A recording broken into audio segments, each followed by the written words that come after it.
जब हमें अपनी टीम बढ़ानी होती है, अपना नेटवर्क बड़ा करना होता है, तो हमें अप्रोच करना होता है लोगों को अपने बिजनेस प्रेजेंटेशन में लाने के लिए। आज का वीडियो मुख्यतः 3 पॉइंट पर आधारित होगा। सबसे पहला, preparation before approach. 4 thing always remember during approaching, यानी अप्रोचिंग करते समय 4 बातों को हमेशा ध्यान में रखें, खुद को तैयार करें। जिस तरह एक क्रिकेटर फाइनल मैच खेलने से पहले नेट प्रैक्टिस करके खुद को हर सिचुएशन के लिए तैयार करता है कि बाउंसर को कैसे खेलना है, यॉर्कर को कैसे खेलना है, स्पिनर का सामना कैसे करना है, उसी तरह आपको भी तैयार रहना है। दूसरा, 4 टाइप्स ऑफ पीपल। अप्रोचिंग के दौरान आपको 4 तरह के लोगों से सामना होगा, उनसे कैसे बात करना है। और तीसरा, टाइप्स ऑफ अप्रोच। कितने प्रकार से अप्रोचिंग किया जा सकता है। एक कहावत है, जैसा देश वैसा भेष, उसी तरह जैसा प्रोस्पेक्ट वैसी approach. Number 1, preparation before approach. किसी भी पर्सन को अप्रोच करने से पहले 4 बातों को जरूर ध्यान रखें। सबसे पहला, सेल्फ कॉन्फिडेंस, आत्मविश्वास। क्या आपको आपकी कंपनी पर भरोसा है? क्या आपको आपकी अपलाइन पर भरोसा है? कंपनी के प्रोडक्ट पर आपको अटूट भरोसा है? क्या आपको आपके कंपनी के द्वारा दी जाने वाली ट्रेनिंग पर भरोसा है? क्या आपको खुद पर भरोसा है कि यह कंपनी मेरी ज़िंदगी बदल सकती है? ऐसा नहीं होना चाहिए कि आपका अपलाइन बोल दिया तो आप अप्रोचिंग करने लगे। सर्वप्रथम अपना कॉन्फिडेंस लेवल चेक कीजिए। जब तक आपको आपकी कंपनी पर, प्रोडक्ट पर, अपलाइन पर 100% भरोसा नहीं हो जाता, तब तक आप किसी को भी अप्रोच मत करिए। दूसरा, एटीट्यूड, आपका नज़रिया। इस बिजनेस को आप किस नज़रिया से कर रहे हैं। कई लोग अप्रोच इस सोच के साथ शुरू करते हैं, चलो करके देख लेते हैं, कोई आया तो ठीक है, नहीं तो नौकरी तो है ही, अगर वह आ जाएगा तो हमारा प्रमोशन हो जाएगा। अगर आप इस नज़रिया के साथ अप्रोच कर रहे हैं तो आपका अप्रोच कभी सफल नहीं होगा। आप दूसरे को वही दे सकते हैं जो आपके पास है। आपका एटीट्यूड गिविंग होना चाहिए, टेकिंग नहीं। उसको बुलाकर उसका भला कर रहे हैं, उसके सपने पूरे होंगे। कभी भी अप्रोचिंग के दौरान रिक्वेस्ट ना करें, अपना एटीट्यूड हमेशा हाई रखें। तीसरा, हाई एनर्जी लेवल।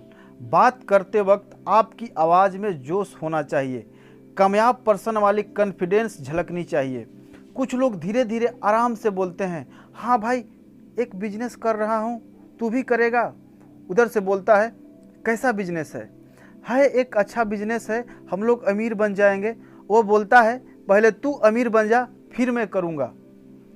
अगर आपकी बातों में एनर्जी होगी, जोश होगा, जुनून के साथ बात करेंगे, तो लोग आपसे सवाल ज़्यादा नहीं पूछेंगे, वो आपकी बातों पर भरोसा करेंगे। चौथा चीज़ है, डोंट टेक रिजेक्शन पर्सनली। जिस तरह दुनिया के हर बिजनेस में लॉ ऑफ एवरेज लागू होता है, उसी तरह एमएलएम में भी सभी लोग आपके साथ नहीं जुड़ेंगे। कुछ लोग तो मना करेंगे ही, उनके रिजेक्शन से आप परेशान ना हो, वो आपके बिजनेस को मना कर रहे हैं, आपको नहीं।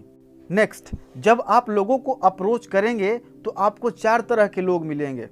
नंबर 1 कैटेगरी है जो एमएलएम के बारे में नहीं जानते हैं।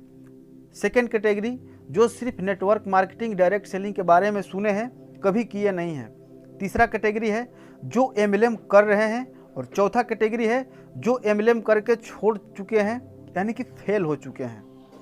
नंबर 1, जो नेटवर्क मार्केटिंग के बारे में नहीं जानते हैं, इन्हें अप्रोच करना आसान होता है। ये ज़्यादा सवाल नहीं पूछते हैं, उन्हें अपने बिजनेस प्रेजेंटेशन में लाना आसान होता है। दूसरा, जो नेटवर्क मार्केटिंग के बारे में सुने होते हैं या जानते हैं, ये कभी किए नहीं होते हैं। इनसे अप्रोच करने के लिए आपके पास नेटवर्क मार्केटिंग की बेसिक जानकारी होनी चाहिए। अप्रोचिंग के दौरान पूछे जाने वाले इनके प्रश्नों का उत्तर देना पड़ता है या थोड़े ज़्यादा सवाल पूछते हैं। तीसरा कैटेगरी है जो नेटवर्क मार्केटिंग कर रहे हैं। कुछ नेटवर्कर जो नेटवर्क मार्केटिंग कर रहे हैं, आप उनको कॉल करेंगे तो आपके प्रोडक्ट, प्लान, इंसेंटिव, बीवी, पीवी की डिटेल्स में बात करते हैं या उल्टा आपको अप्रोच करने लगते हैं। हो सकता है कि यह आपको आपके कंपनी के प्रति कुछ नकारात्मक बातें भी करे। अगर आप पूरी तरह तैयार नहीं होंगे तो यह आपको निगेटिव भी कर सकते हैं। अगर आप न्यू डिस्ट्रीब्यूटर हैं तो आप अपने अपलाइन के साथ रहकर अप्रोच करें। और चौथा कैटेगरी है जो नेटवर्क मार्केटिंग करके छोड़ चुके हैं। कोबरा स्नेक की तरह यह फन फैलाकर इंतजार करते रहते हैं कि कोई नया नेटवर्कर हमें कॉल कर दे, कोई नया डिस्ट्रीब्यूटर हमें कॉल कर दे। और अगर कोई नया डिस्ट्रीब्यूटर उनको कॉल कर देता है और अगर वहाँ अपलाइन उपस्थित ना हो तो आपका नया डिस्ट्रीब्यूटर निगेटिव हो सकता है, क्योंकि वो सिर्फ नेटवर्क मार्केटिंग की नकारात्मक बातें ही करते हैं। मैं 3 साल रहा, कुछ नहीं हुआ। इसमें सिर्फ बड़े बड़े सपने दिखाते हैं। लोगों को बुलाना बड़ी बात नहीं है, उन्हें रोकना बड़ी बात है। यार क्या बताऊं, सारे रिश्तेदार हम पर गुस्सा करते हैं। मुद्दे की बात यह है कि अप्रोच करने से पहले खुद को तैयार कर लें, क्योंकि आपकी लिस्ट में कुछ डायमंड्स भी हैं तो कुछ कोबरा भी, और उनसे आपका सामना होगा। लेकिन हमारा फोकस डायमंड पर होना चाहिए, कोबरा पर नहीं। हमारा अप्रोचिंग का उद्देश्य अपने प्रोस्पेक्ट को बिजनेस प्रेजेंटेशन में लाना होना चाहिए। फ़ोन पे अधिक जानकारी नहीं देना है, सिर्फ हमें वही बात करना है कि उन्हें बिजनेस प्रेजेंटेशन तक कैसे पहुंचाना है। तो हॉट और वो मार्केट को कैसे अप्रोच करें, अब सीखते हैं। तो सबसे पहला बात है कि अपनी बातों को एप्रिसिएशन के साथ शुरू करें। इस दुनिया में हर कोई अपनी तारीफ सुनना चाहता है, भगवान भी सुनना चाहते हैं, हम तो इंसान ही हैं। लेकिन तारीफ सच्ची व दिल से होनी चाहिए। सच्ची तारीफ के कुछ उदाहरण हैं। आप बहुत ईमानदार हैं, मेहनती हैं, इंटेलिजेंट हैं, आप बहुत ही ग्रेट पर्सनालिटी पर्सन हैं। और अगर कुछ प्रोफेशनल पर्सन हैं तो उनके प्रोफेशन के साथ जोड़कर उनकी तारीफ करें। आप एक बहुत ईमानदार और समाजसेवी डॉक्टर हैं। अगर कोई किसान है तो आप बहुत क्रिएटिव किसान हैं, आपको फसल की अच्छी समझ है, आपको जानकारी है कि कौन सा दवा किस समय डाला जाता है। तो इस तरीक़ा से आप प्रोफेशनल पर्सन को जो किसी खास पेशा से रिलेटेड है उनको उनके प्रोफेशन के साथ जोड़कर उनकी तारीफ करें। Second point, keep it short and simple. Approach करते समय हमेशा जल्दी में रहे, क्योंकि आप उसको बिजी नहीं दिखाएंगे तो सारी जानकारी वह फ़ोन पर पूछेगा। और हमारा उद्देश्य उसको जानकारी देना नहीं, बल्कि उसको अपने बिजनेस प्रेजेंटेशन में लाना है। उसको सारी जानकारी बिजनेस प्रेजेंटेशन में तो दी ही जाएगी। तीसरा point, fix date, time and place. समय, जगह व तारीख आप तय करेंगे, और जो बोल दिया सो बोल दिया। उसके बाद अपने हस्तान से डिगना नहीं है। लेकिन एक बात का ध्यान रहे, इसको तय करने से पहले आप प्रोस्पेक्ट से पूछ ले कि क्या आप नेक्स्ट संडे को फ्री रहेंगे या आप शाम को फ्री रहेंगे। अगर वो हाँ बोलता है तभी आप डेट, टाइम और पैलेस को फिक्स करें। चौथा, ऑफर वापस भी ले सकते हैं। अगर वह आपके द्वारा बताए गए समय पर आने के लिए एग्री ना हो तो आप ऑफ़र वापस ले सकते हैं। देखो भाई, अगर आप नहीं आओगे तो मुझे शाम तक कंफर्म बता देना, क्योंकि मुझे 2-3 लड़कों ने और बोला है, मैं आपके जगह पर उनको लगा दूंगा। अब बात करते हैं टाइप्स ऑफ अप्रोच की, कि लोगों को किस तरीके से आप अप्रोच कर सकते हैं। तो सबसे पहला अप्रोच है हेड ऑन अप्रोच, यानी जिसे हम डायरेक्ट अप्रोच भी कहते हैं। इस अप्रोच में सामने वालों को सीधा इनवाइट करते हैं। यह अप्रोच हॉट और वो मार्केट के साथ ही लगता है। जो आपके रिलेटिव है, जो आपका जिगरी दोस्त है, उसको आप डायरेक्ट अप्रोच कर सकते हैं। भाई तू बहुत मेहनती है और तू एक बिजनेस माइंडेड पर्सन है। तू जैसा चाहता था वैसा काम हमें मिल चुका है और मैं चाहता हूँ कि हम दोनों साथ मिलकर उस काम को शुरू करें। तो मैं कल तुम्हारे पास 10 बजे आऊँगा, तैयार रहना। हम दोनों साथ में चलेंगे और काम अच्छा लगा तो उस काम को साथ मिलकर शुरू करेंगे। उनको डायरेक्ट बिजनेस प्रेजेंटेशन के लिए इनवाइट कर देना है। इनको ज़्यादा घुमाने फिराने की ज़रूरत नहीं है, क्योंकि ये आप पर 100% भरोसा करते हैं। आप जो बोलेंगे आप पे यकीन कर लेंगे। दूसरा अप्रोचिंग का तरीका है बूमरैंग अप्रोच। इस अप्रोच में अप्रोच सामने वाले पर्सन को ही किया जाता है, लेकिन उसको सीधा ना देकर हम उसको इनडायरेक्ट देते हैं। इसका उदाहरण है, आप इस वीडियो के माध्यम से समझें। मैं राजेश बोल रहा हूँ। हाय राजेश, कैसे हो मेरे भाई? कैसे याद किया आज? अरे याद तो मैं तुम्हें हमेशा करता रहता हूँ। पता है, जीवन में बहुत कम लोग ऐसे होते हैं जो आपको प्रेरणा देते हैं और तुम उनमें से एक हो। अरे राजेश भाई, क्यों चढ़ा रहे हो इतना आज?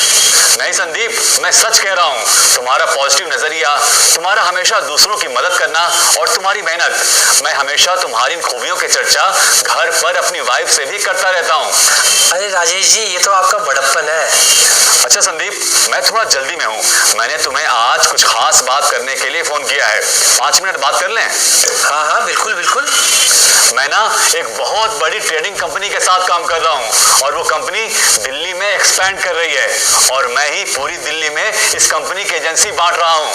अगर तुम्हारी नजर में कोई तुम्हारे जैसे मेहनती, ईमानदार और एम्बिशियस लड़के हों जो लाइफ में कुछ कर गुजरना चाहते हो तो मुझे बताना। मैं ऐसे 2-3 लड़कों को सेट कर सकता हूँ। अगर वो मेहनत करें तो महीने का 50,000 रुपए तक कमा सकते हैं। अच्छा, ऐसा क्या काम है? थोड़ा हमें भी तो बताइए, क्या पता मैं ही कर लूं। अरे मैंने तो तुम्हें इसलिए नहीं बताया कि मुझे मालूम था कि तुम अपने काम में इतने बिजी रहते हो, वरना तुम तो मेरे लिए सबसे पहले हो भाई। अरे राजेश जी, इसमें बिजी वाली बात क्या है? काम तो बताइए, करना क्या होगा? अगर महीने के 50,000 रुपए मिलते हैं तो ये काम मैं ही कर लेता हूँ। अरे वाह संदीप, ये तो बहुत बढ़िया बात है, पर अभी मैं थोड़ा जल्दी में हूँ। मिल बैठकर मैं तुम्हें सारी बातें विस्तार से समझा दूंगा। आज शाम को तो मैं थोड़ा बिजी रहूंगा। ऐसा करते हैं, कल शाम को मिलते हैं। कल शाम को तुम फ्री हो ना? हाँ हाँ, मैं बिल्कुल फ्री हूँ भाई। ये तो बहुत अच्छी बात है। तो तुम एक काम करो, तुम कल शाम को 6:30 बजे मेरे घर तशरीफ लाओ। थोड़ा मुझे भी मेहमान नवाजी का मौका दो। मैं अपने मित्र गुप्ता जी जिनके साथ मैं काम करता हूँ, उन्हें और उनकी वाइफ को अपने घर चाय पे बुलाता हूँ। तुम्हें उनसे मिलवा दूंगा। तुम एक काम करना, तुम राधिका भाभी को भी अपने साथ मेरे घर ले आना। हम सब साथ मिलकर चाय पी लेंगे और मैं तुम्हें सारी बातें विस्तार से समझा भी दूंगा। ठीक है? ठीक है भाई, मैं कल शाम को 6:30 बजे राधिका को लेके तुम्हारे घर आता हूँ। तो मैं कल शाम 6:30 बजे पक्का समझूं? तुम्हारी भाभी को बोल दूं? हाँ हाँ राजेश, बिल्कुल पक्का समझो, मैं ठीक टाइम पे घर पहुंच जाऊंगा। तो ठीक है, फिर मैं फोन रखता हूँ, कल मिलते हैं। ओके? ठीक है राजेश, कल मिलते हैं। ओके भाई, बाय। तीसरा अप्रोच है जिग-जैग अप्रोच। इस अप्रोच का इस्तेमाल हम किसी रिच पर्सन, सक्सेसफुल पर्सन या उसका एजुकेशन हमसे हाई होता है, डॉक्टर, टीचर, सुपरवाइज़र, जो आपसे किसी ना किसी चीज़ में बड़े हैं, उनके साथ इस अप्रोच का इस्तेमाल किया जाता है। इस अप्रोचिंग के दौरान इनसे ओपिनियन या सजेशन लेना होता है। जैसे कैसे? हेलो सर, नमस्कार सर, मैं एक बिजनेस शुरुआत कर रहा हूं और आपको तो पता ही है कि मुझे बिजनेस की इतनी अच्छी समझ नहीं है और आपको बहुत अधिक अनुभव है, तो मैं चाहता हूं आप मेरे साथ चले और मुझे सजेशन दे कि यह बिजनेस मेरे लिए कैसा रहेगा। अगर वह आपसे कंपनी के बारे में डिटेल्स मांगे तो आप उनसे बोलिए, सर मुझे अभी जानकारी नहीं है, मैं कल आपसे 10 बजे मिलता हूं और हम दोनों साथ मिलकर कल बिजनेस को देखने के लिए चलेंगे। That's it. जिग-जैग अप्रोच में सामने वाले पर्सन को ऊंचा दिखाया जाता है, उनसे ओपिनियन, उनसे सजेशन लिया जाता है, जिससे कि सामने वाले पर्सन आपको बिजनेस प्रेजेंटेशन में आने के लिए एग्री हो जाए। यह वीडियो आपको काफ़ी पसंद आया होगा। अगर पसंद आया है तो चैनल को सब्सक्राइब करें, वीडियो को लाइक करें और दूसरों तक शेयर भी करें। धन्यवाद।